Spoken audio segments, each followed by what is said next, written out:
Toon Bells. ಹೌದಾ? ಹಾಗಾದ್ರೆ ನನ್ಗಿಷ್ಟ ಆಗಿರೋ ಹಣ್ಣು ನನ್ಗಲ್ ಸಿಗತ್ತಾ? ಹೌದು ಹೌದು, ಖಂಡಿತ. ಆದ್ರೆ ಅದಕ್ಕೆ ನೀನ್ ನನ್ ಜೊತೆ ಮೊದ್ಲು ಬರ್ಬೇಕಲ್ವಾ? ಈ ಕತೆ ಬಾಲಿ ಕಾಡನ್ನು ಸೇರಿದ್ದು. ಅಲ್ಲಿ ವಿವಿಧ ತರಹದ ಸುಂದರವಾದ ಪಕ್ಷಿಗಳು ವಾಸ ಮಾಡ್ತಿತ್ತು. ಅಲ್ಲಿ ಚಟೋರಿ ಗುಬ್ಬಚ್ಚಿ ಅನ್ನೋ ಒಂದ್ ಪಕ್ಷಿ ವಾಸ ಮಾಡ್ತಿತ್ತು. ಚಟೋರಿ ಗುಬ್ಬಚ್ಚಿಗೆ ಮಾವಿನ ಹಣ್ಣಂದ್ರೆ ತುಂಬಾ ಇಷ್ಟ. ಬೋನಿ ಗುಬ್ಬಚ್ಚಿ, ನನ್ಗೆ ಮಾವಿನ ಹಣ್ಣು ತಿನ್ಬೇಕು ಅಂತ ತುಂಬಾ ಆಸೆ ಆಗ್ತಿದೆ. ಇಲ್ಲಿರೋ ಎಲ್ಲಾ ಕಾಡಲ್ಲೂ ಮಾವಿನ ಹಣ್ಣು ಖಾಲಿ ಆಗಿದೆ. ಬಾ, ನಾವ್ ಹೋಗಿ ಯಾವ್ದಾದ್ರೂ ದೂರ ಕಾಡಲ್ಲಿ ನೋಡೋಣ. ಅಲ್ಲಿ ಮಾವಿನ ಹಣ್ಣು ಇರ್ಬೋದಲ್ವಾ? ಅರೆ ಚಟೋರಿ, ನೀನು 10 ಮಾವಿನ ಹಣ್ಣು ತಿಂದಿದ್ಯಾ. ಇನ್ನ ಎಷ್ಟ್ ತಿನ್ಬೇಕಂತಿದ್ಯಾ? ನಾನು ನಿನ್ ಜೊತೆ ಬರಕ್ಕಾಗಲ್ಲ. ನಮ್ಮಮ್ಮಗೆ ಏನಾದ್ರೂ ಇದ್ ಗೊತ್ತಾದ್ರೆ ಆಮೇಲೆ ಅವ್ರು ನನ್ನನ್ನ ಉಡ್ದೇ ಸಾಯಿಸ್ಬಿಡ್ತಾರೆ. ಅರೆ ಹಾಗೆಲ್ಲ ಏನೂ ಆಗಲ್ಲ, ನೀನು ನನ್ ಜೊತೆ ಬಾ. ನಾನ್ ಬಂದು ನಿಮ್ಮಮ್ಮ ಹತ್ರ ಮಾತಾಡ್ತೀನಿ. ರಾತ್ರಿ ಆಗಕ್ಕಿನ ಮುಂಚೆನೆ ನಾವು ಮನೆಗ್ ಬಂದ್ಬಿಡೋಣ. ಅಲ್ಲಿ ಹೋದ್ರೆ ನಾವು ತುಂಬಾ ಚೆನ್ನಾಗ್ ಆಟ ಆಡ್ಬೋದು. ಆಮೇಲೆ ನೀನು ನನ್ಗಿಷ್ಟ ಆಗಿರೋ ಹಣ್ಣನ್ನ ತಿನ್ನು. ಹೌದಾ? ಹಾಗಾದ್ರೆ ನನ್ಗಿಷ್ಟ ಆಗಿರೋ ಹಣ್ಣು ನನ್ಗಲ್ ಸಿಗತ್ತಾ? ಹೌದು ಹೌದು, ಖಂಡಿತ. ಆದ್ರೆ ಅದಕ್ಕೆ ನೀನ್ ನನ್ ಜೊತೆ ಮೊದ್ಲು ಬರ್ಬೇಕಲ್ವಾ? ಬೋನಿ ಗುಬ್ಬಚ್ಚಿಗೆ ಇದನ್ ಕೇಳಿ ಆಸೆ ಆಗಿ ಅದರ ಅಮ್ಮಗ್ ಹೇಳ್ದೆ ಚಟೋರಿ ಗುಬ್ಬಚ್ಚಿ ಜೊತೆ ಹೋಗತ್ತೆ. ಅವರಿಬ್ರು ಅವ್ರಿಗಿಷ್ಟ ಆಗಿರೋ ಹಣ್ಣನ್ನ ಹುಡುಕ್ತಾ ಹುಡುಕ್ತಾ ತುಂಬಾ ದೂರ ಹೋಗ್ಬಿಡ್ತಾರೆ. ಅವ್ರಿಗೆ ಯಾವಾಗ ರಾತ್ರಿ ಆಯ್ತು ಅಂತಾನೆ ಗೊತ್ತಿಲ್ಲ. ಅರೆ ಚಟೋರಿ, ಬೇಗ ಬಾ. ನೀನು ತುಂಬಾ ಲೇಟ್ ಮಾಡ್ಬಿಟ್ಟೆ. ಹೀಗೋದ್ರೆ ನಮ್ಮಮ್ಮ ಬೈತಾರೆ. ಅರೆ ನೀನೇನು ಚಿಂತೆ ಪಡ್ಬೇಡ, ನಾನ್ ನಿನ್ನ ಕಾಪಾಡ್ತೀನಿ. ನಾನೇ ಕರ್ಕೊಂಡ್ ಹೋಗಿದ್ದೆ ಅಂತ ನಾನು ಹೇಳ್ತೀನಿ. ಸರಿ ಬಾ, ಬೇಗ ಹೊರಡೋಣ. ನನ್ನನ್ನ ನನ್ ಮನೇಲಿ ಬಿಟ್ಬಿಡು. ಚಟೋರಿ ಗುಬ್ಬಚ್ಚಿ ಬೋನಿ ಗುಬ್ಬಚ್ಚಿನ ಅವರ ಮನೆಗೆ ಕರ್ಕೊಂಡ್ ಹೋಗತ್ತೆ. ಬೋನಿ, ನನಗ್ ಹೇಳ್ದೆ ನೀನ್ ಎಲ್ಲೋಗಿದ್ದೆ? ಇಷ್ಟು ರಾತ್ರಿ ಹೊತ್ತಲ್ಲಿ ನಾನು ನಿನ್ನ ಆಚೆ ಕಳ್ಸಲ್ಲ ಅಂತ ನಿನಗೆ ಗೊತ್ತಿರ್ಲಿಲ್ವಾ? ಬೋನಿ ಗುಬ್ಬಚ್ಚಿ ಅವರ ಅಮ್ಮಗೆ ತುಂಬಾ ಜಾಸ್ತಿ ಕೋಪ ಬರ್ತಿದ್ದನ್ನ ಚಟೋರಿ ಗುಬ್ಬಚ್ಚಿ ನೋಡ್ತು. ಅಲ್ಲಿಂದ ಹಾರೋಗ್ಬೇಕು ಅಂತ ಯೋಚನೆ ಮಾಡ್ತಿತ್ತು. ಆಮೇಲೆ ಬೋನಿ ಗುಬ್ಬಚ್ಚಿ ಅದರ ಅಮ್ಮ ಜೊತೆ ಬೈಸ್ಕೊಳ್ಳೋದನ್ನ ನೋಡಿ ಅದಲ್ಲಿಂದ ಹಾರೋಗತ್ತೆ. ಮಮ್ಮಿ, ದಯವಿಟ್ಟು ನನ್ನನ್ನ ಕ್ಷಮಿಸ್ಬಿಡಿ. ಆ ಚಟೋರಿ ಗುಬ್ಬಚ್ಚಿ ಹೇಳಿದ್ದನ್ನೆಲ್ಲ ಕೇಳಿ ನಾನು ಅದ್ರ ಜೊತೆ ಹೋದೆ. ನಂಗೆ ಇಷ್ಟವಾದ ಹಣ್ಣು ನನಗ್ ಸಿಗ್ಲಿಲ್ಲ. ನಿನ್ಗೇನ್ ಬುದ್ಧಿ ಇಲ್ವಾ? ಕಟೋರಿ ಗುಬ್ಬಚ್ಚಿಗೆ ಮಾವಿನ ಹಣ್ಣಂದ್ರೆ ಎಷ್ಟಿಷ್ಟ ಅಂತ ನಿಂಗ್ ಗೊತ್ತಿಲ್ವಾ? ಅದು ಮಾವಿನ ಹಣ್ಗೋಸ್ಕರ ನಿನ್ ಕರ್ಕೊಂಡ್ ಹೋಗಿತ್ತು.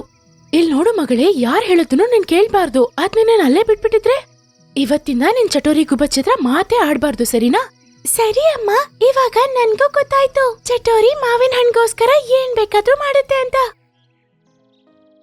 ಆಮೇಲೆ ಮಾರನೇ ದಿವಸನೇ ಅವರಿಬ್ರಿಗೂ ಫ್ರೆಂಡ್ಶಿಪ್ ಕಟ್ ಆಗ್ಬಿಡತ್ತೆ. ಆಮೇಲೆ ಚಟೋರಿ ಗುಬ್ಬಚ್ಚಿ ಒಂಟಿಯಾಗಿತ್ತು. ಆಮೇಲೆ ಅದ್ ಯೋಚನೆ ಮಾಡುತ್ತೆ, ಕಾಡಲ್ಲಿರೋ ಎಲ್ಲಾ ಪಕ್ಷಿಗಳನ್ನು ಏಮಾರಿಸಿ ಅದಕ್ಕೆ ಇಷ್ಟವಾದ ಮಾವಿನ ಹಣ್ಣು ತಗೊಳ್ಳೋಣ ಅಂತ ಅನ್ಕೊಳ್ಳುತ್ತೆ. ಅರೆ ನಟ್ಕಟ್ ಕೋತಿ, ಬೋನಿ ನಿನ್ನ ಅವಾಗಿಂದ ಕರೀತಾವ್ರೆ. ಅದೇ ನಿನ್ನ ಹತ್ರ ಹೇಳಕ್ಕೆ ಅವ್ರು ನನ್ನನ್ನ ಕಳ್ಸಿದ್ರು. ಹೌದಾ? ಸರಿ, ನಾನಾಗಾದ್ರೆ ಹೋಗಿ ಬರ್ತೀನಿ. ಸ್ವಲ್ಪ ಹೊತ್ತು ನೀನ್ ಇಲ್ಲಿರ್ತೀಯಾ? ಇಲ್ಲಿ ಮಾವಿನ ಹಣ್ಣಿದೆ, ಇದನ್ ಯಾರಾದ್ರೂ ತಿಂದ್ಬಿಟ್ರೆ? ಹಾ ಖಂಡಿತ. ಆಮೇಲೆ ಚಟೋರಿ ಗುಬ್ಬಚ್ಚಿ ನಟ್ಕಟ್ ಕೋತಿಯ ಮಾವಿನ ಹಣ್ಣನ್ನ ಕತ್ಕೊಂಡು ಹೋಗತ್ತೆ. ಆಮೇಲೆ ಅಷ್ಟ್ರಲ್ಲಿ ನಟ್ಕಟ್ ಕೋತಿ ಬೋನಿ ಗುಬ್ಬಚ್ಚಿ ಹತ್ರ ಹೋಗತ್ತೆ. ಬೋನಿ ಹಕ್ಕಿ, ನೀನ್ ನನ್ ಕರ್ತೀಯಾ? ಚಟೋರಿ ನಂಗೆ ಹೇಳಿದ್ಲು. ಇಲ್ಲ ನಟ್ಕಟ್ ಕೋತಿ, ನಾನ್ ನಿನ್ನ ಕರೀಲಿಲ್ವಲ್ಲ. ನೀನ್ ನಿನ್ ಮನೇನ ಹಾಕಿ ಬಿಟ್ಬಿಟ್ ಯಾಕೆ ಬರಕ್ ಹೋದೆ? ಅರೇ ಇಲ್ಲ, ಅಲ್ಲಿ ಚಟೋರಿ ಹಕ್ಕಿ ಇದ್ದಾಳೆ. ನಿಮ್ ಮನೇಲಿ ಮಾವಿನ ಹಣ್ಣು ಏನಾದ್ರೂ ಇತ್ತಾ? ಹಾ ಇದೆ. ನಟ್ಕಟ್ ಕೋತಿ, ಕಟೋರಿ ಗುಬ್ಬಚ್ಚಿ ನಿನ್ನ ಎಲ್ಲ ಮಾವಿನ ಹಣ್ಣನ್ನು ತಗೊಂಡು ಹೋಗಿರುತ್ತೆ. ಅದು ತುಂಬಾನೇ ಬುದ್ಧಿವಂತೆ. ಇವಾಗ ಅದು ಕದಿಯಕ್ಕೂ ಶುರು ಮಾಡಿದೆ. ಮಾವಿನ ಹಣ್ಣು ಮೇಲೆ ಅದಕ್ಕೆ ಇಷ್ಟು ದುರಾಸೆ ಬರುತ್ತೆ ಅಂತ ನನಗ್ ಗೊತ್ತಿರ್ಲಿಲ್ಲ. ಅವರಿಬ್ರು ಕೋತಿಯ ಮನೆಗೆ ಹೋಗಿ ನೋಡ್ದಾಗ ಅಲ್ಲಿ ಮಾವಿನ ಹಣ್ಣೇ ಇರ್ಲಿಲ್ಲ. ಚಟೋರಿ ಗುಬ್ಬಚ್ಚಿ ಈ ತರ ಆ ಕಾಡಲ್ಲಿರೋ ಎಲ್ಲಾ ಪಶು ಪಕ್ಷಿಗಳನ್ನ ಏಮಾರಿಸಿ ಅವರ ಮಾವಿನ ಹಣ್ಣನ್ನ ಕದೀತಿತ್ತು. ಅವಾಗ ಕಾಡಲ್ಲಿರೋ ಎಲ್ಲಾ ಪಕ್ಷಿಗಳು ನ್ಯಾಯ ಕೇಳಕ್ಕೆ ಹೋಗ್ತಾರೆ. ನಿಮಗೆಲ್ಲ ನಂಬಿಕೆ ಇದೆಯಾ ಇದನ್ನೆಲ್ಲ ಚಟೋರಿ ಹಕ್ಕಿ ಮಾಡ್ತಿರೋದಂತ? ಹೌದು ಮಹಾರಾಜ, ನಾವು ಪೂರ್ತಿ ನಂಬಿಕೆಯಿಂದ ಹೇಳ್ತಿದೀವಿ. ನಟ್ಕಟ್ ಕೋತಿ ಮತ್ತೆ ಬೇರೆ ಪಕ್ಷಿಗಳನ್ನ ಏಮಾರಿಸಿ ಅವರ ಮಾವಿನ ಹಣ್ಣನ್ನ ಕತ್ಕೊಂಡು ಹೋಗಿದೆ. ಓ, ಹಾಗಾದ್ರೆ ಇದ್ರ ಬಗ್ಗೆ ಏನ್ ಮಾಡೋಣ? ಇದ್ರ ಬಗ್ಗೆ ನಂಗೆ ನಿಮ್ಮ ನಿರ್ಣಯನೂ ಗೊತ್ತಿರಬೇಕಾಗುತ್ತೆ. ಯಾಕಂದ್ರೆ ನಿಮಗೆಲ್ರಿಗೂ ಸಮಸ್ಯೆ ಆಗಿದೆ. ಮಹಾರಾಜ, ಅದನ್ನ ನಾವು ನಮ್ ಕಾಡಿಂದ ಆಚೆ ಕಳಿಸ್ಬಿಡ್ಬೇಕು. ಬೇಡ, ನಾವು ಹಾಗೆ ಮಾಡೋದ್ ಬೇಡ. ಇದವಳ ಮನೆ. ಯಾರಿಂದನೂ ಅವ್ರ ಮನೆ ಕಿತ್ಕೊಳ್ಳೋದು ಸರಿಯಲ್ಲ. ಒಂದು ಕೆಲಸ ಮಾಡೋಣ, ಅವಳ ಜೊತೆ ಇನ್ನು ಮುಂದೆ ಯಾರೂ ಸಂಬಂಧ ಇಟ್ಕೊಳ್ಳಲ್ಲ, ಯಾವುದಕ್ಕೂ ಅವಳನ್ನು ಕರೆಯೋದಿಲ್ಲ. ಇದರಿಂದ ಅವಳಿಗೆ ಪಾಠ ಸಿಗುತ್ತೆ. ಹೌದು ಮಹಾರಾಜ, ಇದೇ ಸರಿಯಾಗಿರುತ್ತೆ. ಎಲ್ಲ ಪಕ್ಷಿಗಳು ಅದನ್ನೇ ಮಾಡುತ್ತೆ. ಯಾರು ಅದ್ರ ಹತ್ರ ಮಾತು ಆಡ್ತಿರ್ಲಿಲ್ಲ, ಯಾವ ಹಬ್ಬಕ್ಕೂ ಅದನ್ನ ಮನೆಗೂ ಕರಿತಾ ಇರ್ಲಿಲ್ಲ. ಆಮೇಲೆ ಅದಕ್ಕೆ ಇದೆಲ್ಲ ಅರ್ಥ ಆಗಿ ಅದು ತುಂಬಾ ಬೇಜಾರಾಗಿತ್ತು. ಇವಾಗ ನನ್ನ ಹತ್ರ ಯಾರು ಮಾತು ಆಡಲ್ಲ, ನಾನ್ ಮಾಡಿದ್ದು ತುಂಬಾ ದೊಡ್ಡ ತಪ್ಪು. ನಾನು ಗಿಣಿರಾಜ ಹತ್ರ ಹೋಗಿ ಕ್ಷಮೆ ಕೇಳ್ತೀನಿ, ಅವರೇ ಇದನ್ನೆಲ್ಲ ಸರಿ ಮಾಡಕ್ಕಾಗತ್ತೆ. ಚಟೋರಿ ಗುಬ್ಬಚ್ಚಿ ಗಿಣಿರಾಜ ಹತ್ರ ಹೋಗುತ್ತೆ. ಗಿಣಿರಾಜ, ದಯವಿಟ್ಟು ನೀವ್ ನನ್ನನ್ನ ಕ್ಷಮಿಸಿ. ನಾನ್ ಮಾಡಿದ ತಪ್ಪೇನು ಅಂತ ನನಗ ಅರ್ಥ ಆಗೋಯ್ತು. ಆ ಕಾಡಲ್ಲಿ ಯಾರು ನನ್ ಜೊತೆ ಮಾತಾಡ್ತಿಲ್ಲ, ಆಮೇಲೆ ಯಾವ ಹಬ್ಬಕ್ಕೂ ನನ್ನನ್ ಕರೀತಾನೂ ಇಲ್ಲ. ಇನ್ಮೇಲ್ ನಾನು ಯಾವತ್ತೂ ಕದಿಯಲ್ಲ. ಇನ್ನ ಮಾವಿನ ಹಣ್ಣು ತಿನ್ನೋದನ್ನೇ ಬಿಟ್ಬಿಡ್ತೀನಿ. ಇಲ್ಲ ಚಟೋರಿ, ನೀನು ಮಾವಿನ ಹಣ್ಣು ತಿನ್ನೋದ್ರಿಂದ ಯಾರಿಗೂ ಸಮಸ್ಯೆ ಇಲ್ಲ. ನಿನ್ನ ಕಳ್ಳತನದ ಬುದ್ಧಿಯಿಂದ ಎಲ್ರಿಗೂ ಸಮಸ್ಯೆ ಆಗಿದೆ. ನಿಂಗೆ ನಿನ್ ತಪ್ಪಿನ ಅರಿವಾಗಿದೆ. ಈಗ ಎಲ್ಲಾರ್ಗೂ ನಾನು ಹೇಳ್ತೀನಿ. ಆಮೇಲೆ ಗಿಣಿರಾಜ ಎಲ್ಲರನ್ನೂ ಕರೆದು ನಿಜ ಏನು ಅಂತ ಹೇಳ್ತಾರೆ. ಆಮೇಲೆ ಎಲ್ಲಾ ಪಕ್ಷಿಗಳು ಚಟೋರಿ ಗುಬ್ಬಚ್ಚಿಯನ್ನ ಕ್ಷಮಿಸ್ಬಿಡ್ತಾರೆ. ಆಮೇಲೆ ಎಲ್ಲರೂ ಒಟ್ಟಿಗೆ ಸೇರಿ ತುಂಬಾ ಖುಷಿಯಾಗಿದ್ರು.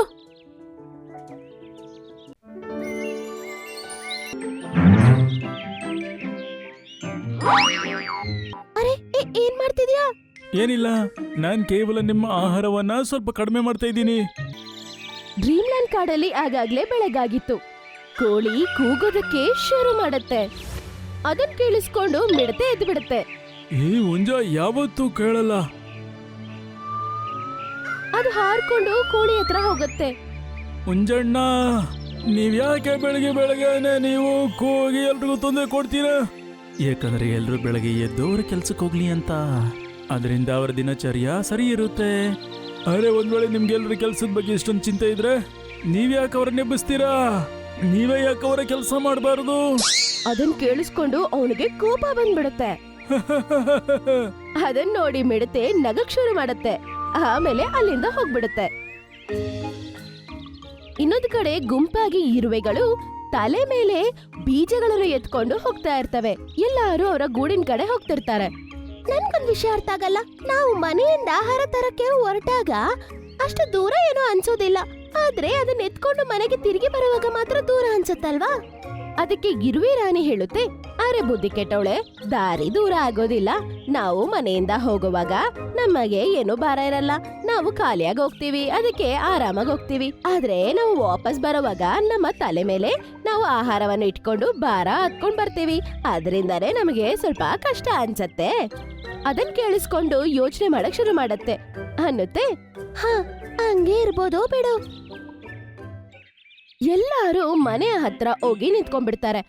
ಆಮೇಲೆ ಎಲ್ಲಾರು ಅವ್ರ ಬೀಜಗಳನ್ನ ಕೆಳಗಡೆ ಇಡ್ತಾರೆ. ಅರೆ, ಇದನ್ ಯಾಕಿಲ್ಲೇ ಇಟ್ರಿ? ಇದನ್ನೆಲ್ಲ ಒಳಗಡೆ ಯಾರೆತ್ಕೊಂಡು ಹೋಗ್ತಾರೆ? ರಾಣಿ, ಈ ಬೀಜಗಳನ್ನೆಲ್ಲ ಇಲ್ಲಿಂದಾನೆ ಮನೆ ಒಳಗಡೆ ಬಿಸಾಕಣ ಅಂತ ನಾವು ಅನ್ಕೋತಾ ಇದೀವಿ. ಅಯ್ಯೋ ಬೇಡ, ಏನ್ ಮಾತಾಡ್ತಿದ್ದೀರಾ ನೀವು? ಆಗ ಅಲ್ಲಿಗೆ ಮಿಡತೆ ಬರುತ್ತೆ. ಆಮೇಲೆ ಅದು 2 ಬೀಜಗಳನ್ನ ಎತ್ಕೊಂಡ್ಬಿಡುತ್ತೆ. ಅರೆ, ಏನ್ ಮಾಡ್ತಿದ್ಯಾ? ಏನಿಲ್ಲ, ನಾನ್ ಕೇವಲ ನಿಮ್ಮ ಆಹಾರವನ್ನ ಸ್ವಲ್ಪ ಕಡಿಮೆ ಮಾಡ್ತಾ ಇದ್ದೀನಿ. ಆದ್ರೆ ಅದು ಏನು ಕೇಳಿಸ್ಕೊಳ್ಳೋದೇ ಇಲ್ಲ. ಅದು ಅಲ್ಲಿಂದ ಬೇಗ ಹೋಗ್ಬಿಡುತ್ತೆ. ಅದು ಯಾರ ಬೀಜಗಳನ್ನ ಎತ್ಕೊಂಡು ಹೋಗುತ್ತೋ ಅವರಿಬ್ರು ಬೇಜಾರಾಗ್ಬಿಡ್ತಾರೆ. ಅವರಿಬ್ರು ತಲೆ ತಗ್ಗಿಸ್ಕೊಂಡು ನಿಂತ್ಕೋತಾರೆ. ಈ ಮಿಡತೆ ಎಷ್ಟು ಮೋಸ ನೋಡು. ಇವಾಗ ನಾವಿಬ್ರು ಏನ್ ಮಾಡೋದು? ಏನ್ ಪರವಾಗಿಲ್ಲ, ನೀವೊಂದ್ ಕೆಲ್ಸ ಮಾಡಿ, ಎಲ್ಲಾ ಇರುವೆಗಳ ಆಹಾರದಲ್ಲಿ ಸ್ವಲ್ಪ ತಿನ್ಕೊಳ್ಳಿ. ಅದ್ರಿಂದ ಯಾರಿಗೂ ಇನ್ಮೇಲೆ ಕಡಿಮೆ ಆಗೋದಿಲ್ಲ. ಮತ್ ನಿಮ್ಮಿಬ್ಬರಿಗೆ ಕೂಡ ಹೊಟ್ಟೆ ತುಂಬೋಗತ್ತೆ. ನಿಮಗೆ ತುಂಬಾ ಧನ್ಯವಾದ ರಾಣಿ. ಎಲ್ಲಾ ಇರುವೆಗಳು ಆಹಾರ ತಿಂತವೆ, ಆಮೇಲೆ ರೆಸ್ಟ್ ತಗೋತವೆ. ಇನ್ನೊಂದು ಕಡೆ ಮಿಡತೆ ತುಂಬಾ ಮಜಾ ಮಾಡ್ತಾ ಆ ಬೀಜವನ್ನು ತಿನ್ನಕ್ಕೆ ಶುರು ಮಾಡುತ್ತೆ. ವಾ, ಕದ್ದು ತಿನ್ನೋ ಆಹಾರದಲ್ಲಿ ಮಜಾನೇ ಬೇರೆ ಇರುತ್ತೆ. ಆಮೇಲೆ ಮಾರನೇ ದಿನ ಇವರೆಲ್ಲರೂ ಸೇಳ್ಕೊಂಡು ಒಂದು ದೊಡ್ಡ ಸ್ಟ್ರಾಬೆರಿಯನ್ನು ಎತ್ಕೊಂಡು ಹೋಗ್ತಿರ್ತಾರೆ. ಮತ್ತೆ ರಾಣಿ ಮುಂದ್ಗಡೆ ನಡ್ಕೊಂಡು ಹೋಗ್ತಿರ್ತಾಳೆ. ಅವರು ಅವರ ಮನೆಗೆ ಹತ್ರದಲ್ಲಿ ಅವ್ರು ಇರ್ತಾರೆ. ಆಗ ಮಿಡತೆ ಬಂದ್ಬಿಡುತ್ತೆ. ಅರೆ ವಾ, ಇವತ್ತು ಸ್ಟ್ರಾಬೆರಿ ತಿನ್ನೋಕೆ ಸಿಗುತ್ತೆ. ಆ ಮಿಡತೆ ಸೈಲೆಂಟ್ ಆಗಿ ತಿನ್ನೋಕೆ ಶುರು ಮಾಡ್ಬಿಡತ್ತೆ. ವಾ, ತುಂಬಾ ಸ್ವಾದಿಷ್ಟವಾಗಿದೆ. ಆ ಮಿಡತೆ ಅಂತೂ ತುಂಬಾನೇ ಎಂಜಾಯ್ ಮಾಡ್ತಾ ಆ ಒಂದು ಸ್ಟ್ರಾಬೆರಿಯನ್ನು ತಿಂತಾ ಇರತ್ತೆ. ಆದ್ರೆ ಇರುವೆಗಳಿಗೆ ಗೊತ್ತಾಗ್ತಿಲ್ಲ ಅದ್ರ ಆಹಾರ ಯಾರೋ ತಿಂತಿದ್ದಾರೆ ಅಂತ. ಅವ್ರು ಎತ್ಕೊಂಡ್ ನಡ್ಕೊಂಡು ಹೋಗ್ತಾ ಇರ್ತಾರೆ. ಅರೆ ಅಕ್ಕ, ಈ ಸ್ಟ್ರಾಬೆರಿ ಏನೋ ಭಾರ ಕಡಿಮೆ ಆಗ್ತಾ ಹೋಗ್ತಾ ಇದೆ. ನನಗೂ ಅದೇನು ಅಂತ ಗೊತ್ತಾಗ್ತಾ ಇಲ್ಲ. ಇದಂಗೆ ಇಷ್ಟು ಭಾರ ಕಡಿಮೆ ಆಗತ್ತೆ ಹೇಳಿ. ಈ ರೀತಿ ಅವರು ಎಲ್ಲರೂ ಒಬ್ಬರ ಜೊತೆ ಒಬ್ರು ಮಾತಾಡ್ಕೋತಾ ಹೋಗ್ತಾ ಇರ್ತಾರೆ. ಆಗ ರಾಣಿ ಹಿಂದ್ಗಡೆ ತಿರುಗಿ ನೋಡ್ತಾಳೆ. ನೀವೆಲ್ಲರೂ ಯಾಕೆ ಹಿಂಗ್ ಮಾತಾಡ್ತಿದ್ದೀರಾ? ಅದು ಈ ತರ ಹಿಂದ್ಗಡೆ ತಿರುಗಿ ನೋಡಿದ ತಕ್ಷಣ ಅದು ಹಿಂದ್ಗಡೆ ತಿರುಗಿ ನೋಡುತ್ತೆ. ಆಗ ಸ್ಟ್ರಾಬೆರಿನ ಸಿಪ್ಪೆ ಮಾತ್ರ ಇರುತ್ತೆ, ಬೇರೆ ಎಲ್ಲಾನು ಆ ಮಿಡತೆ ತಿಂದಿರುತ್ತೆ. ಅರೆ ದುಷ್ಟ ಮಿಡತೆ, ಮತ್ತೆ ನಮ್ಮ ಆಹಾರ ತಿಂದ್ಬಿಟ್ಯಾ? ಅರೆ, ನಾನು ಕೇವಲ ನಿಮ್ಮ ಆಹಾರವನ್ನು ಸ್ವಲ್ಪ ಕಡಿಮೆ ಮಾಡಿದೆ. ನೀವು ನನಗೆ ಧನ್ಯವಾದ ಹೇಳಬೇಕು. ಹಂಗಂತ ಹೇಳಿ ಅದಕ್ಕೆ ನಾಚಿಕೆ ಇಲ್ದೇನೆ ಅದು ನಗ್ತಾ ಅಲ್ಲಿಂದ ಹೋಗ್ಬಿಡುತ್ತೆ.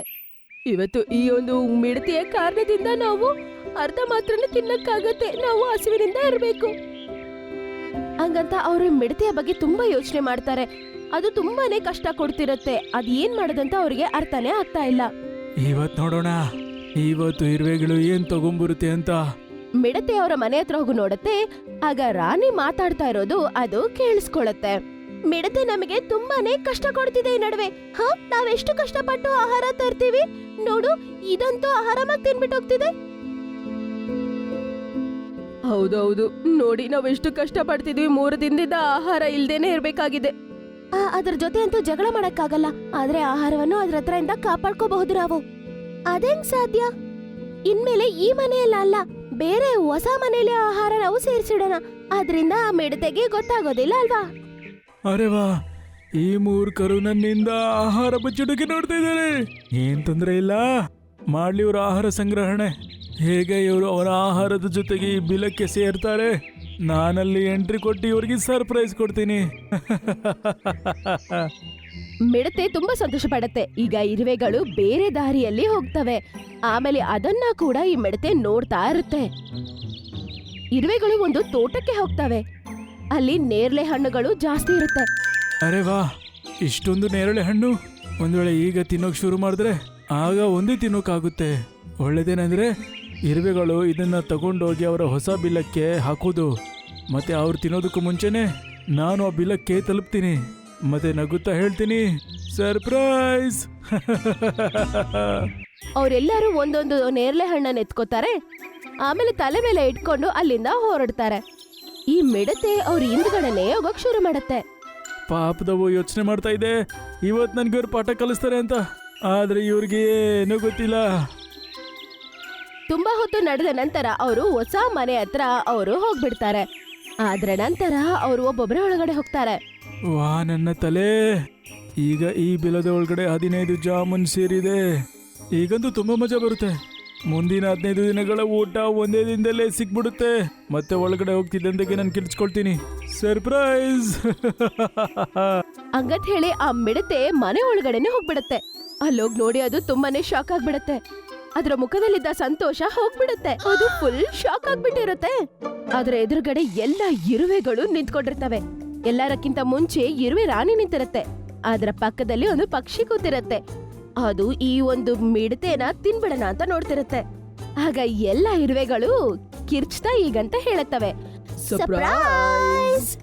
ಇರುವೆಗಳು ಹಾಗಂತ ಹೇಳಿದ ತಕ್ಷಣ ಪಕ್ಷಿ ಅವ್ರ ಕಡೆ ಹಾರ್ಕೊಂಡು ಹೋಗುತ್ತೆ. ಅಯ್ಯೋ ದೇವ್ರೇ.